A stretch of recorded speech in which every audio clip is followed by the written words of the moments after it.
Welcome back, everyone, to our preview/news episode for college football. This is the College Sports Hive. That is Leif and I am Scott Stevens. So we'll start off this evening with some news that we've gathered from the last few weeks so far from college football. There's been a lot happening, so we'll brief you on that. The first college football playoff rankings came out last night, so we have a new top 25 to go over. Leif and I will share our initial reactions of what we've seen there for all of you. And then we have three previews this week for you. We're going to do number 2 Notre Dame at number 25 North Carolina. I think they're number 19 actually now, so because of the new ranking. And then we'll do number 22 Auburn at number 1 Alabama, and then Colorado at USC. So those will be the three games we give our in-depth previews into. But then we'll also have a couple extra ones that we pick this week, just so we can offer you some more in-depth analysis there, but just in a little bit of a quicker fashion than we make the game selection for you. So with all that being said, let's start off with some news. Oregon linebacker Noah Sewell was carted off the field on a cart and then returned to the field with a boot and crutches on. But I announced in the news episode that could be a potentially serious injury, and he missed some time. But he did practice this week, and he looked quote unquote normal, as we've heard from sources. So this seems to be less of a severe injury as we initially thought. What do we make of this, Leif?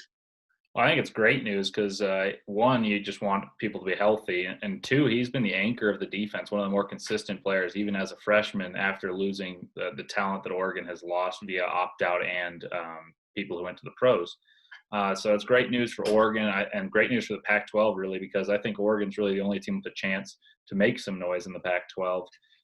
So that really helps them keep their hopes alive, and it's really great news for the Sewell family as well, because they've battled some injuries, and Nephi Sewell for Utah, in fact, just came back from like severe injuries to take the field. So I'm happy to see them prosper from some of these players.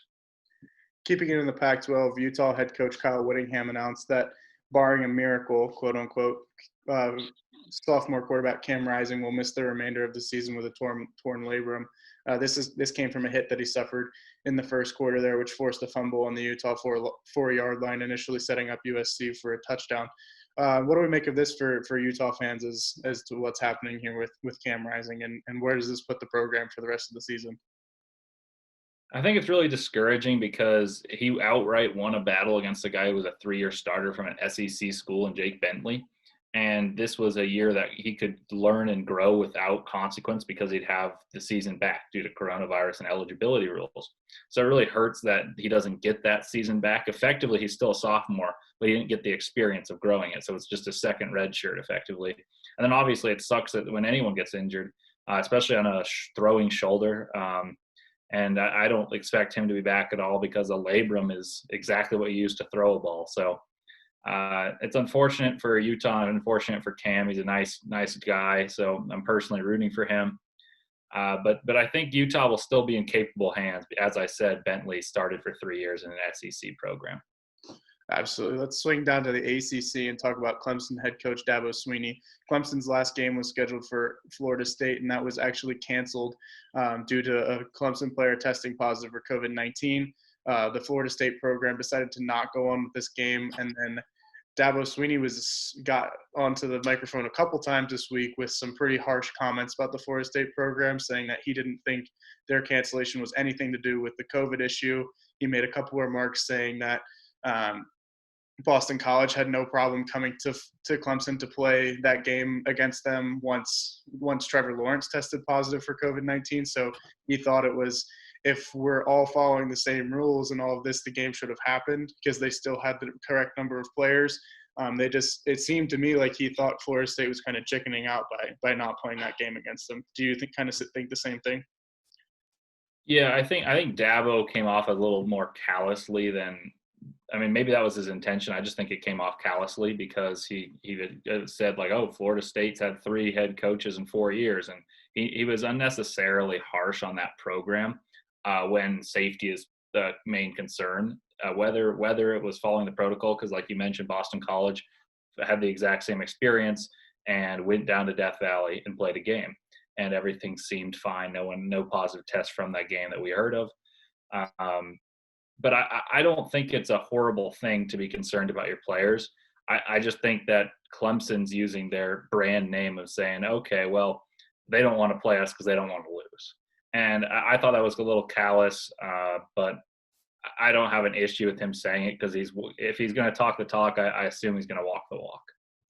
100%. There was another cancellation, a high-profile one this week. Cincinnati was going to take on Temple in a game this weekend, and that has been canceled due to COVID issues on both sides there. So both Cincinnati and Temple having some troubles there with COVID-19. Last night, the first college football playoff rankings were released. It was a whole show on ESPN, basically a selection show essentially for March Madness, but they do it every week now. So just a brief rundown. We have an interesting top 10 to say the least. We have the top two of that is standard, Alabama and Notre Dame. They flip-flopped Clemson and Ohio State. So Clemson is now number 3 and Ohio State falls to 4. Let's start there. Let me get your thoughts on that switch. And do you think that's legit or do you think that's a disrespect in a little bit to Ohio State? I had no issue with it because Clemson's played more games and their loss was without their best player and against Notre Dame, who's number 2. Ohio State's only played a few games, and they were unconvincing in their win against Indiana, which was their prove-it game. And Clemson had a chance to win their prove-it game without their best player. So I'm okay with it. I was a little shocked, but I didn't have a problem with it. I think for me, it's almost a little bit – I phrased the question, is it disrespectful to Ohio State? I think it's almost a little bit more disrespectful to Indiana, the truth be told, because you have an Indiana team that went into the horseshoe and we lost by a touchdown. They get ranked at 12 in this playoff poll. We'll get to them eventually. But then you have Ohio State saying, oh, they just didn't play well. I think that was more Indiana playing a good football game against a really good Ohio State team, and Ohio State finding a way to win the game late and survive, honestly, at that point. So I think when you look at that, I was a little bit surprised, to say the least, to see Clemson jump back ahead of Ohio State. But then again, you look at who Indiana's played, and we've touched on this. It's been Michigan, it's been Michigan State, it's been Penn State, who are all struggling so far in the Big Ten this year, to say the least. So that was an interesting note in the top 4. The top 5 and 6 are the same as well as the AP poll was. Texas A&M slides in there at 5. Florida's number 6. Cincinnati's then follows them at number 7. Then an interesting one that I thought was appropriate, Northwestern comes in at number 8 inside the top 10. Do you agree with that move? I was a little surprised they were there, but I was really happy about that because everyone said, where will Wisconsin be? And they even said this on the broadcast of the revealing show.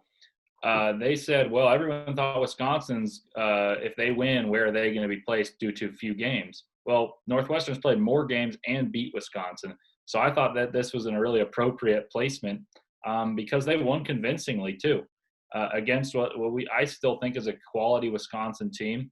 So I liked that placement, and I thought it was consistent. It proved consistent with, hey, you got to beat someone to earn your spot up there, regardless of how many games you've played. Absolutely. Now, one last thing I want to touch on here, I guess, in the rankings is you look down at number 14 and number 15, and you see BYU and Oregon. Oregon is now undefeated in the Pac-12, 3-0. BYU is undefeated on their season so far, and they were upwards as high as number 8 in the AP poll, and they come in slotted there at number 14. Let's list off some of the teams that this playoff poll has ahead of them. Number 9 is Georgia. Number 10 is Miami. Number 11 is Oklahoma. 12 is Indiana. And 13 is Iowa State. So you have a couple 2-loss teams there ahead of both of these undefeated teams. What do we make of what this statement is making to BYU and Oregon so far as their performances / who they've played so far this season? Well, I think it, again, proves consistent with you got to beat someone to be a top 10 team. And I feel bad for BYU because they really tried to schedule a phenomenal schedule, and they did have a great schedule before coronavirus, and everything, because they're an independent, was shifted. That said, they need to get on the phone as an independent and fill in one of these cancellations. There's talk of playing Cincinnati, and we talked about that a few weeks ago even, that would be a perfect matchup for both of them to get notoriety and have a prove-it game. I was a little surprised BYU fell to 14. because of their only game that was supposed to be a prove-it game was Boise State, and unfortunately Boise State was hurt and decimated by injury and coronavirus in that matchup. So BYU got a bad rap, it felt like, but I think it's consistent with the way the rankings were chosen. And as for Oregon, I felt like that was pretty standard. I thought they might go a little higher just out of respect for brand name, but I'm happy they didn't because they haven't looked good. They barely squeaked by a UCLA team playing without Dorian Thompson-Robinson. They played Stanford without their quarterback, Davis Mills, and Connor Weddington, and didn't look great in that game. And they struggled, and without a nice lucky touchdown against Washington State at the end of the first half, that could have been a whole different game. So I liked that ranking for the Pac-12. They haven't proven anything, so I thought that was pretty consistent. I thought they did a good job prioritizing statement wins. We'll add in. I totally agree with you. We'll add in an anecdote there. USC is slotted in there at number 18 as well. So that's another message to the Pac-12 that they need to up their performances. I guess my thoughts just are on the last question I posed to you are.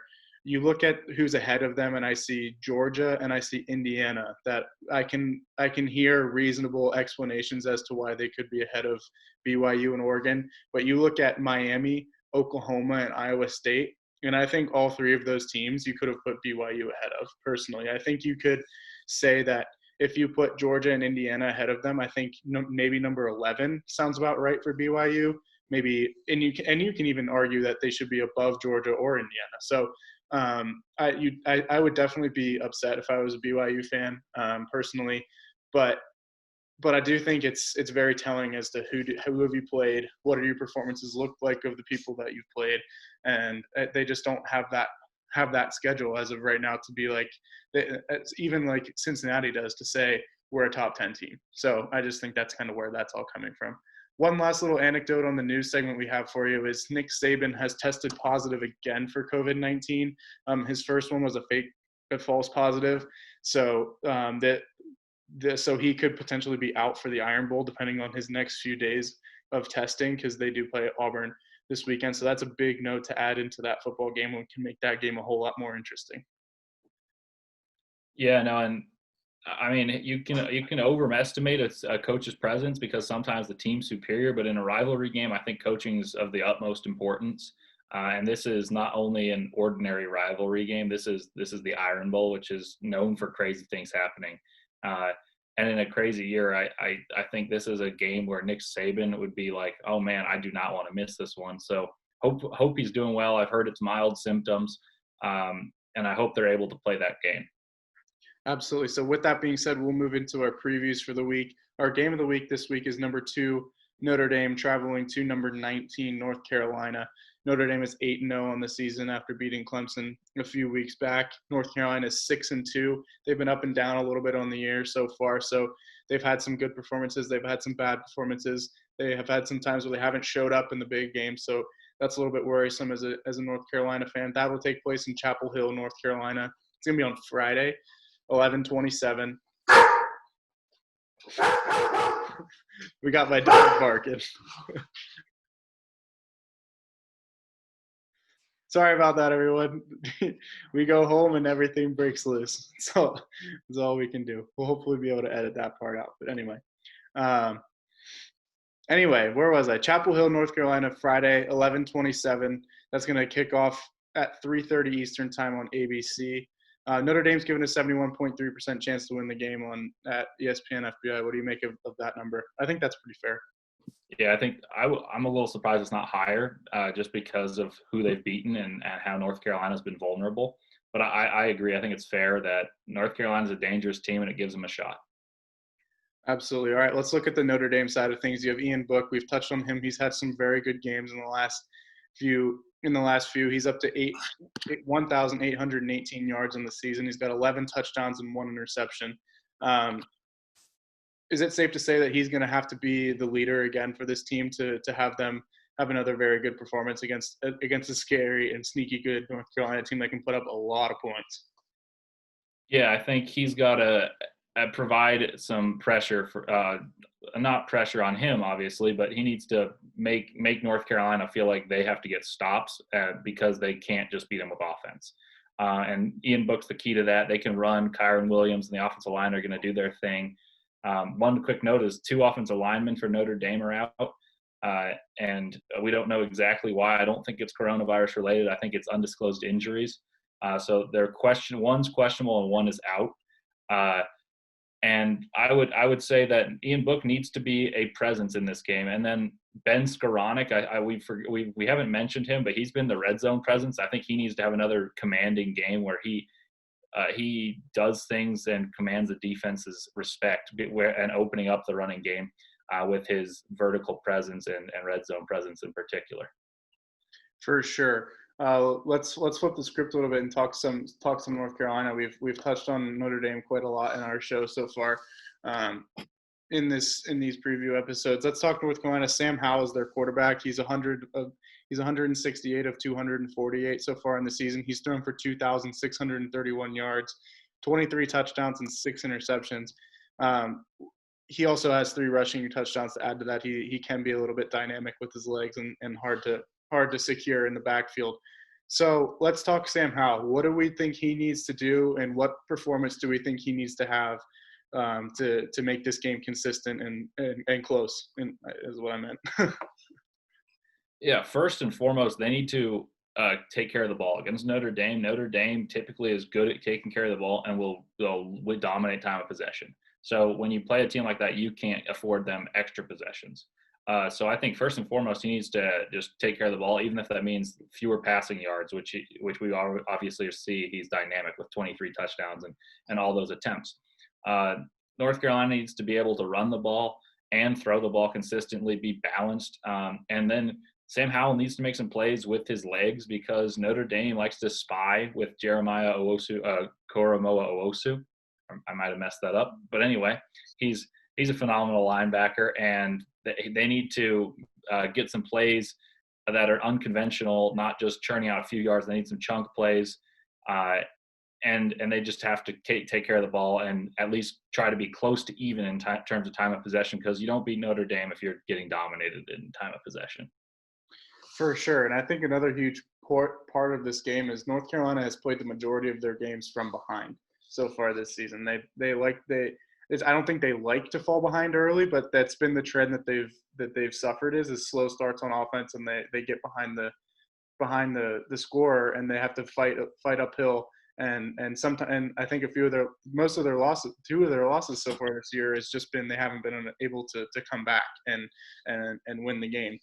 So I think if you're North Carolina, it's imperative that you cannot fall behind in this football game. Like, you just can't. You can't play this Notre Dame team from behind. Like you touched on, they can dominate the time of possession. Also, we saw it against Clemson. When Notre Dame forces turnovers, they score, and they make you pay for it, and they can do it often. And so I think you saw that was the bugaboo for that Clemson team, is they just turned the ball over too much. And Clemson was able to take them to overtime, but Notre Dame was able to win the game in the end. So I just think with North Carolina, you touched on the 2 biggest things is they just have to take care of the football. They can't turn it over, and they have to not fall behind in this one. They have to play fast and play early and make Notre Dame sweat a little bit from the get-go, or else they might not have much of a chance in this one at all. But with that being said, North Carolina can score a lot of points, and they average 563.4 yards per game, which is a lot of total yards to average, both through the air and on the ground. With that being said, they do give up 413.6 yards per game on defense. So what do you make of this North Carolina team as a whole, and do you think they can make enough stops on defense to keep this game close? I'm concerned about their defense stopping Notre Dame's running game. And that, I think that also has to do with just establishing their own run. And that's one thing that you kind of transition me into perfectly is North Carolina averages 233.5 rushing yards, and Notre Dame only gives up 85. So something has to give, and I don't know which one it'll be. But as for their defense, I think their defense just has to be off the field enough to provide something. I think they can get some pressure on Ian Book. They have talent on their roster. They just play a kind of a run and gun style. And because they score so many points, I feel almost as if that their defense kind of has these games where they're a little lackadaisical and allow some big plays that to teams that they frankly shouldn't allow these big plays to. And so you can't afford Notre Dame those type of plays with the athletes they have. I think they do have the defensive capability to stop Notre Dame. I'm not sure they will. It certainly does help that Notre Dame's offensive line isn't at full strength, which would worry me if I was a North Carolina fan. Absolutely. But let's touch on the fact that North Carolina has two guys that have already rushed for over 800 yards so far in their season. Javonte Williams has 120 carries for 868 yards, 15 touchdowns, by the way. And Michael Carter has 116 carries for 807 yards and 4 touchdowns. And he's only 5'8". So these guys can really move the ball. They're consistent and they average a lot of yards per carry. One of the things that I'm most looking forward to is the fact that North Carolina averages 43.1 points per game, and Notre Dame only allows 16.6 points per game. So that's another thing where something has to give. One of these is going to have to go the other way. And if let's be honest, North Carolina is going to give up points. Notre Dame's going to score. They have enough talent on offense to move the ball against this Notre Dame team and punch in touchdowns. I think North Carolina is frankly just going to have to outscore them and keep this game close. And if they can do that, I think they have a very good chance of at least competing and maybe even pulling off the upset in this one. You look at this Notre Dame team, and they're just so balanced. They have 233.5 yards per game on the ground, and then they have 228.8 yards per game on the through the air. Excuse me. So you look at this team and you're like, they're going to score. They scored 40 against Clemson, so they're going to score on North Carolina. But you look at Mac Brown and that team, they're sneaky. They're scary. They played Clemson tough last year. There's always a chance with this team when you make all that. Yeah, for sure. I think in both cases, rushing yards and points scored, I think they'll meet somewhere in the middle. I don't think it'll be one team's going to – like North Carolina is, I don't think, going to run for 240-plus yards against Notre Dame. But I don't think Notre Dame's going to stop them to the average of 85 or 83 that they allowed. And that similarly, I don't think they're going to hold North Carolina to 16 points. But I don't think it'll be as high as what North Carolina has scored against Wake Forest, putting up 59. That's pretty – that goes without saying when you play teams. There's regression, and you're going to meet somewhere in the middle. However, I think North Carolina really has to come close to their highs of those sides. Maybe they don't reach the exact average, but they're going to have to get close to it to compete in this game because, like you said, Notre Dame's going to score. We challenged Ian Book prior to the Clemson game. You need to have a big game to give your team a chance. And ever since then, he's turned himself into a fringe Heisman contender. Do I buy the hype there? I'm not sure. But he's more than capable of leading this team against North Carolina's subpar defense. But I really think that North Carolina is going to have to score early in this game and make it into a shootout because if Notre Dame can get a stop or score first, this is going to be an uphill battle. Absolutely. I couldn't agree more. I think a fast start is absolutely imperative for North Carolina in this one. That's going to be our game of the week. Number 2, Notre Dame at number 19, North Carolina. Going to kick off at 3:30 Eastern time on Friday on ABC. So make sure to tune into that one after your fun day of NFL football on Thanksgiving. All right, let's transition to the Iron Bowl. Number 22, Auburn is traveling to number 1, Alabama in Tuscaloosa to take on the Crimson Tide. 3:30 Eastern time for this one, Saturday, kickoff on CBS. Alabama's favored massively in this football game, 92.2% chance of victory for the ESPN FPI, one of the highest I've seen so far on the year. Once again, head coach Nick Saban might be out for this game depending on the next few tests for COVID-19. What do we make of this Alabama-Auburn matchup? I mean, it's the Iron Bowl. As I said, crazy things happen, so I'm excited for that. I think not North Carolina. Sorry, I had the Tar Heels on my mind. I think that Alabama is certainly the favorite in this game, and they're deserving of that 92% FPI. They've been the best team in college football so far, and Auburn, frankly, has been fairly shaky. And they could be without Tank Bigsby. One of their best players offensively is a jitterbug coming out of the backfield who lives up to his name of Tank and hits people. And I think they'll miss that a lot, and that would put a ton of pressure on Bo Nix. And though this isn't Alabama's best defense, that's something that you don't really want to be up against when Alabama is putting up points at a ridiculous rate. Absolutely, I couldn't agree more. I think it's going to be a very interesting task for Auburn to see what kind of offense they can generate against this Alabama team. I think Alabama is going to be very fired up to play this game, especially if Nick Saban isn't coaching. I think they're going to be. I think if Nick, well, let's not say it like that, but I do think if Nick Saban doesn't coach this game for Alabama, I think you'll see a more determined Alabama team, a more focused Alabama team, because sometimes when everything's the same, everything's all good, all pretty and all normal, you can sometimes have some subpar performances. That being flipped, you can have subpar performances if you don't have everyone available. But I'm just saying, I think there's a lot of times where one of those things gets shifted, one of those things gets tested, and you're like, we have to now rise to the occasion and play a higher level of football if we don't have our head coach there to lead us. So I think that's going to be a very interesting thing to watch, whether Nick Saban's going to be coaching or not. Either way, I think Alabama is clearly the odds-on favorite in this football game. Their offense is just so explosive. Mac Jones, Najee Harris, Devontae Smith, we've highlighted it many times. They're all just absolute studs. And I think their defense is getting better every single week and playing more cohesively as a unit. And I think that spells a lot of trouble for Bo Nix, who we've talked off the camera on, that we think he maybe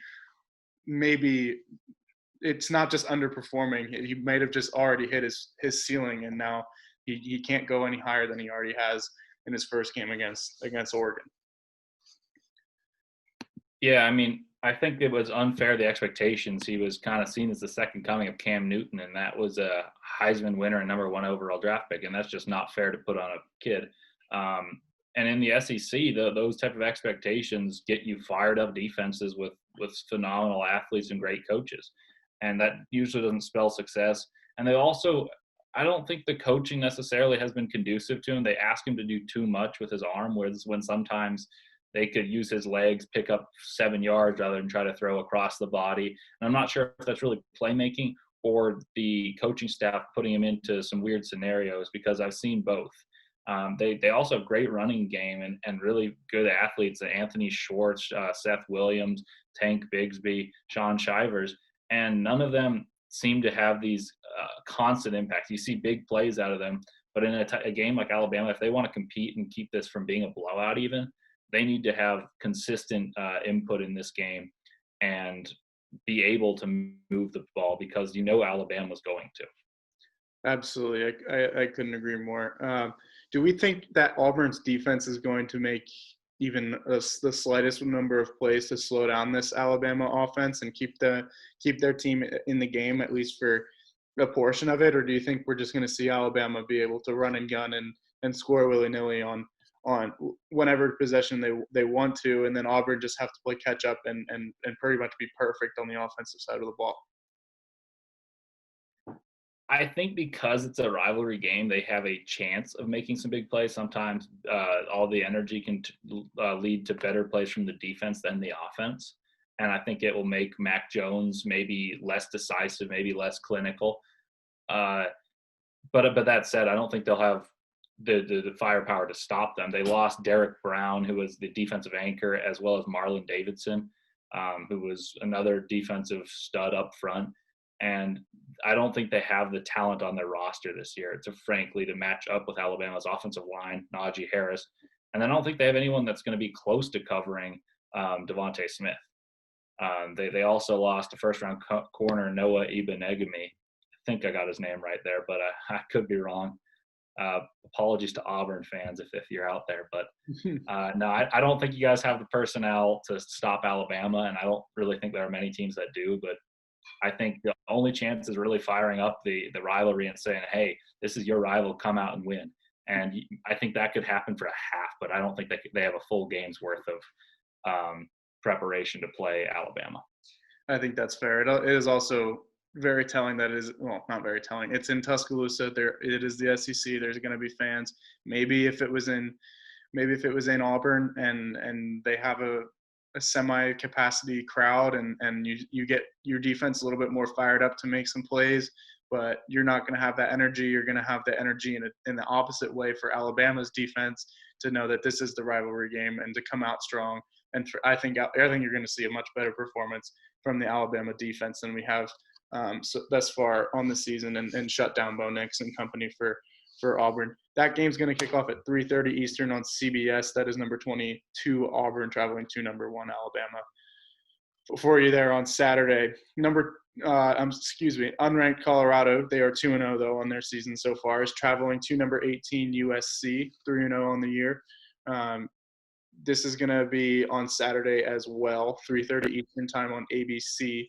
So pretty prime time slot to slide this game into, which I think is great for Colorado and USC to get some airtime and some views here on the East Coast, to watch these two Pac-12 schools play. Colorado's having a great year. They're 2-0. They've looked good in both games so far, beating UCLA and Stanford. They had their game last weekend against Arizona State, unfortunately canceled due to Arizona State COVID issues. This game was up in the air at some points in time because USC had a positive COVID test in their program after coming to Utah to play that game last weekend. So an interesting note to look at there, especially if you're a Utah guy, to be like, what the heck is going on there? That's kind of whack. But USC's given an 81% chance to win this game according to the FPI. What do we make of this USC team? Do we think Colorado has a chance to spring an upset here against the Trojans? I think there's a certain chance. I'm a little surprised. 81% seems favorable, and considering USC has looked far from dominant in all of their games, even against Utah, where there's a 16-point victory, they didn't look phenomenal. And Utah was playing their first game and was far from very good themselves. And Colorado, like you said, has been impressive. They came in and have moved the ball really well. They had unknowns coming in at quarterback. And Sam Neuer has done a good job moving the ball, taking care of the football. Their concern is defense, which you would say against the Trojans spells trouble. But Keaton Slovis has been off. He was off again against Utah, and they haven't been able to make the explosive plays that USC is known for. They have such talent on the outside that typically, if you said that Colorado is shaky on defense and USC is coming to town, it's a done deal. But in my opinion, it's not. So that's how I see the game generally, and I think there's a real chance for Colorado to pull off an upset and become the driver get into the driver's seat in the Pac-12 South. I do think these are the best two teams in the Pac-12 South Division so far in play for the year. As of right now, I think if you're USC, you look at the performances by Slovis, by Amon-Ra St. Brown, who is having a light year. Bebe Malepeai and their trio of running backs is kind of been meh. Like this USC offense has just kind of been meh. But you also look at it and you think they've had enough talent to make the plays when they need to overcome some of their mistakes earlier in the game. And I think for them to lose, it would take a team that has a defense that can not only expose those mistakes early, but also pounce on them and create confusion and a seed of doubt in these athletic kids' minds for USC that tell them maybe we're like, this isn't going to be a game where we can come back in the end if we continue to keep making these mistakes and push them to a level that they haven't been pushed yet. Utah clearly didn't do it. Arizona State did it for 3 quarters, pretty much 3.5 quarters, and was winning that game until the very end. And then Arizona kind of had another good performance. I don't know if that was necessarily just USC playing another bad game on offense, but I think it's going to take a defensive performance that forces them to be as sharp as they possibly can to expose the fact that they haven't been that, if that makes sense. Do you agree? Yeah, for sure. And I think the USC defense has actually been pretty good. They're probably the most talented defense that's playing right now because Utah lost all of their team last year. They lost 9 starters and 8 guys. 7 guys were drafted. 8 or 9 of them are in the NFL. Washington's not quite what they are typically up front. And Arizona State, really, I thought they had a great chance to win the South this year based off what I saw for 3 quarters. And barring a onside kick and 2 fourth down conversions, they could very well be in the driver's seat had they not contracted COVID, and they've basically been shut down. That's 3 straight weeks, so they're out of the chance.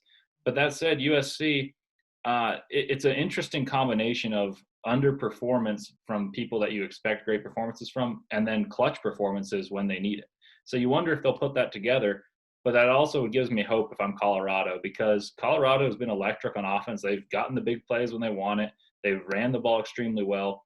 And I think that's the biggest thing in this game is Colorado's run game, led by Jarek Broussard, who's a freshman that wasn't even supposed to start. It was supposed to be Alex Fontenot. Jarek Broussard's got 58 carries, 308 yards, and 3 touchdowns through 2 weeks. He's extremely quick, and he packs a punch for a small guy. And if they can run against the defensive front of USC, led by Marlon Tuipulotu and Drake Jackson, I think they've got an extremely good chance in this game, because USC hasn't been able to push the ball down the field this year. And that's where Colorado looked vulnerable against Stanford and UCLA. When they had leads, the quarterbacks for Stanford and UCLA were able to throw the ball on them. So if Slovis is looking like Slovis of last year, I think USC is in firm control. But if they can't stop the run, Colorado's got a great chance.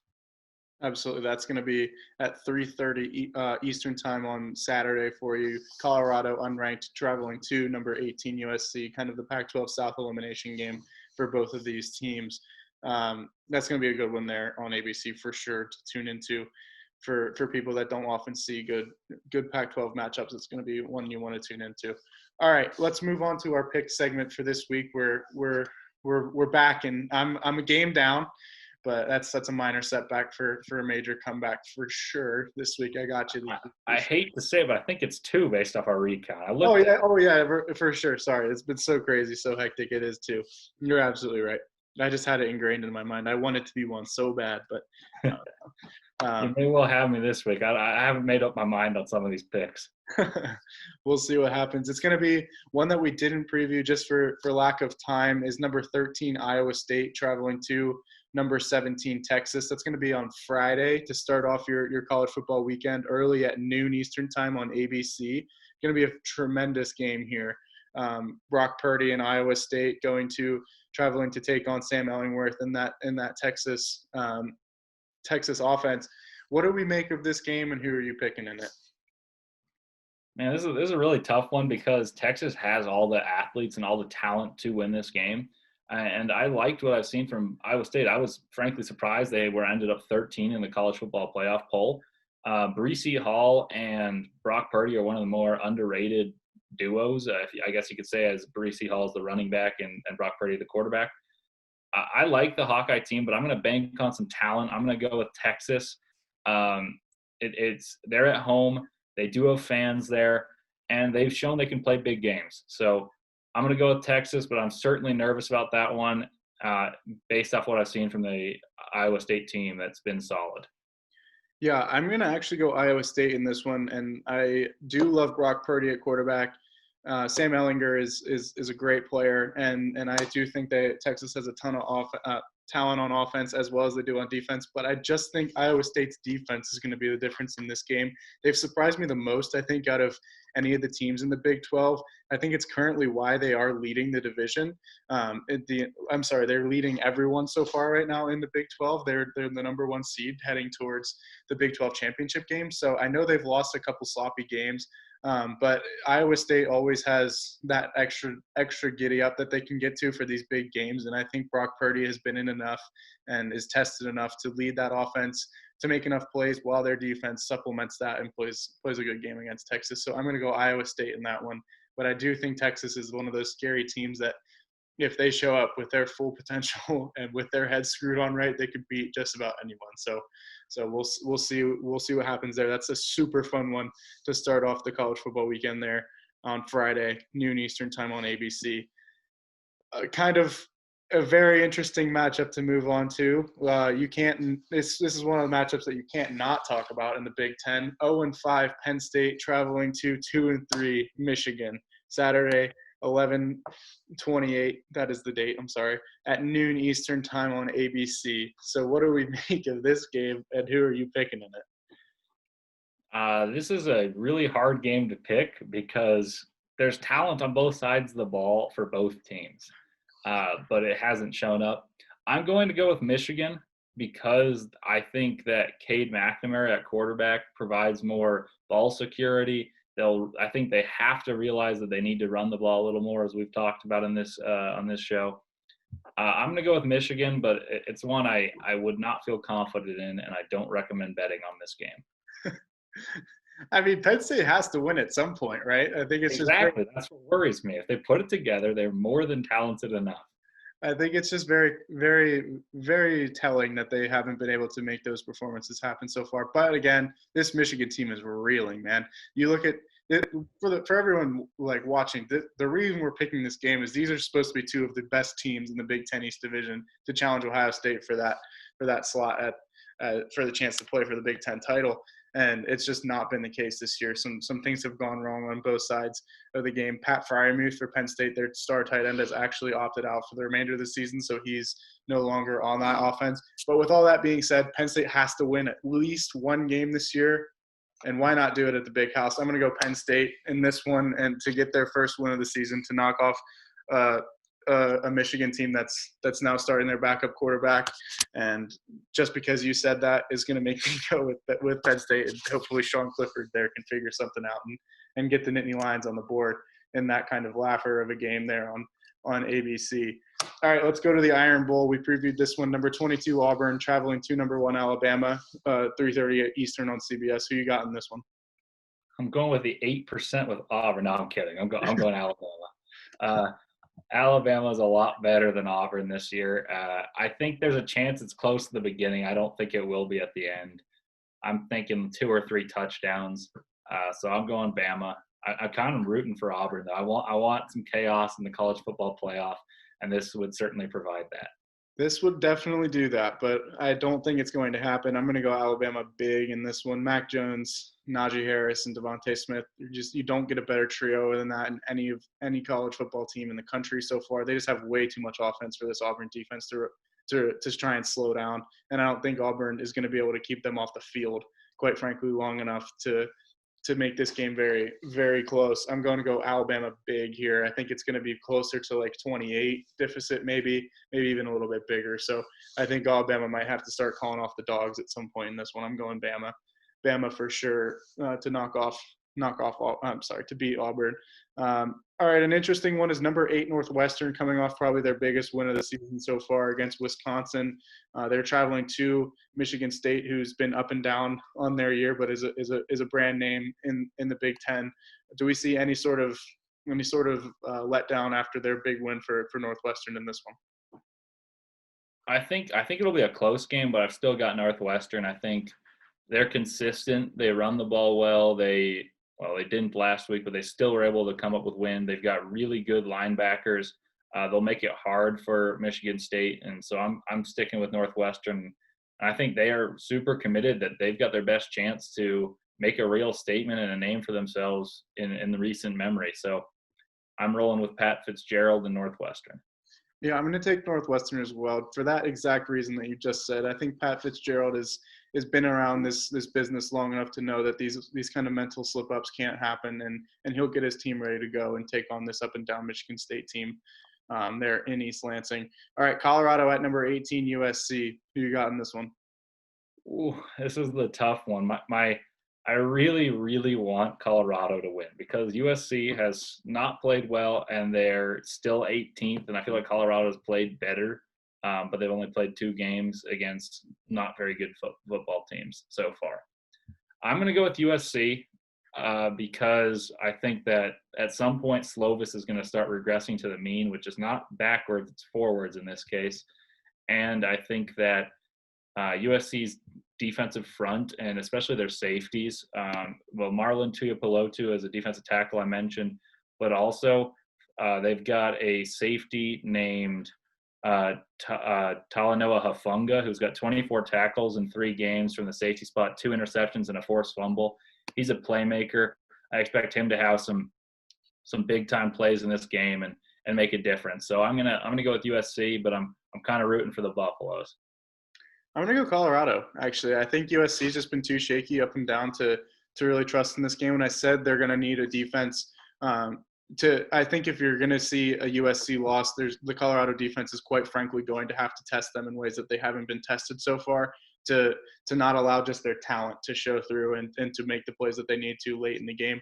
I think Colorado's defense is going to need to play a very complete style of football game to slow down this USC offense. But quite frankly, I just think their offense has looked off, and so it has made me very very skeptical about what they're able to accomplish so far this year. And I think Colorado's offense on the other side is very good. I think they have a lot of talent and they're all young. They'd have nothing to lose in this football game. It's their championship game so far for the Pac-12 South Division. So I think they're going to come out ready to go and take on the Trojans there in the Coliseum at 3:30 Eastern time on ABC. Huge spotlight for this Colorado program. All right, LSU at Texas A&M. Texas A&M coming off that long COVID layoff. They haven't played a game in quite a while, and then LSU has had some interesting scenarios happen. They did have a big win last weekend. Who you got in this one, LSU at Texas A&M? This is an interesting one because, like you said, they've been off for a long time, and they have something to play for. So you really hope they've got all their horses to run this game. And if they did, I'd for sure take Texas A&M. And I still think A&M's going to win because they've had time to practice as well as the time off. And I don't think they'll be in perfect condition, but they're a better football team. LSU's also had some issues with the virus recently. And that said, they are number 5 in the college football playoff, and they've got a legitimate chance to make it. And their schedule, this is probably the biggest game they've got left. So I would hope that Jimbo Fisher has his guys ready to go and they play well. Mond is a really good quarterback. Spiller runs the ball really effectively, and their defense isn't spectacular, but they make plays. So I'm going to go with Texas A&M. I agree. I think Texas A&M will win the game. I think the only thing that would make me question that is if Kellen Mond didn't play. I think that would be very, very intriguing to see that matchup if he wasn't able to go, if for any reason, not saying he isn't, but you just, with these teams, you never know who's going to come back and play after these layoffs. You don't know who they're still missing or what they're going to look like. I think LSU really does compete in this football game. I think they make it very close. It's going to be a fun one to watch. LSU can score points. Texas A&M can score points. They had a game a couple of years ago, go to like 72, 73 and like 5 or 6 overtimes. So it was a really fun one to watch there. So I think it's going to be a really great game, but I also just think Texas A&M is probably just a little bit too much for that LSU secondary that's given up a lot of yards and points against them. So I'll go Texas A&M as well with you. All right, we've now come to our game of the week for this week. Number 2, Notre Dame traveling to number 19, North Carolina. It's going to take place once again on Friday at 3:30 Eastern time on ABC. Who you got in this one? Give me your score and tell me why. I've got Notre Dame in this game. I think Carolina's got a real shot to make this game close, but I think Notre Dame is going to be able to neutralize Carolina's running game more so than Carolina will Notre Dame's. So for that reason, I think Notre Dame will be able to score points on Carolina, as we both said, and I think Carolina will have to go uphill, and Notre Dame's defense is better than any team. Even Clemson, I think Notre Dame's defense is better than Clemson's, and North Carolina hasn't played them yet. But I don't think they'll be able to put up the same type of heroic numbers and drive down the field as much in as quickly as they have against prior opponents. So I've got Notre Dame 45, North Carolina 34.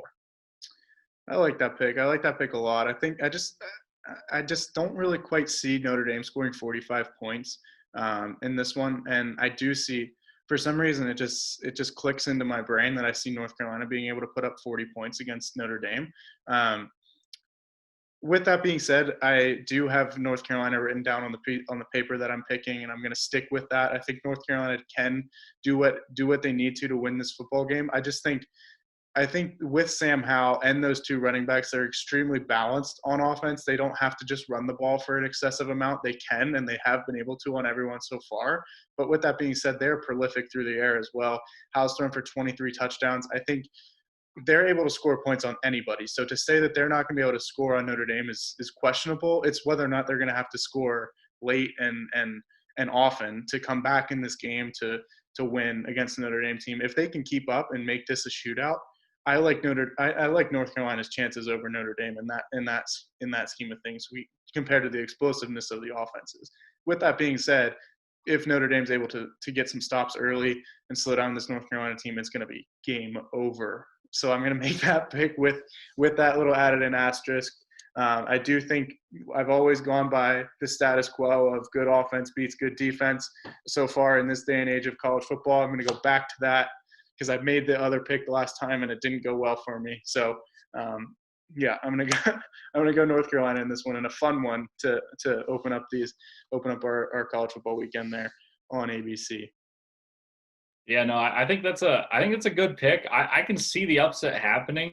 I just think that if there's one singular turnover by Carolina that's not matched by one produced by their defense, that they don't have enough time in the game to score as much as they will, because Notre Dame's one, stout defensively, and two, they're pretty good traditionally and this year in limiting big plays from happening. And that's what North Carolina's offense is based on. When they're down, they somehow go 75 yards in less than a minute, and it's happened multiple times. I know that's hyperbolic in a sense, but it's happened so many times this year that I think that they meet their end due to a team that's got better athletes than even they do. I agree. It's definitely probably an unwise pick, but I'm going to stick with it and go with the chance that their offense is able to compete and play a very solid football game and have their defense just be able to hold on for a little bit and force like a couple mistakes from Ian Book might be all it would take, because I just think their offense is that good. So with that being said, that's going to do it for us on this Wednesday news/preview episode of the College Sports Hive. Thanks again so much, everyone, for tuning in this crazy week that has introduced college basketball back into our lives. So we're very happy to have that, and that'll actually be our next episode that we bring for you. That's going to be on Saturday. We'll preview some extra basketball games for you and touch on the games that have already happened so far this week. So that'll be Saturday, and then Sunday we'll do a recap of all of this good college football. So we got a busy weekend ahead of us for sure, and hopefully you all enjoy both your basketball and your college football weekends. Do you have anything else to add before we sign off, Leif? No, it sounds good to me. Just have a good Thanksgiving, be safe, have fun, watch some sports. That's what I'll be doing. Absolutely. Happy Thanksgiving to you and yours out there, everyone, and hopefully you all have a very safe and enjoyable holiday. And we will catch you all on Saturday after all the eating and after all the football and after all the basketball is done with to walk you through it all and help you understand what happened and why. So enjoy, everyone. Happy holiday, and we'll see you on Saturday.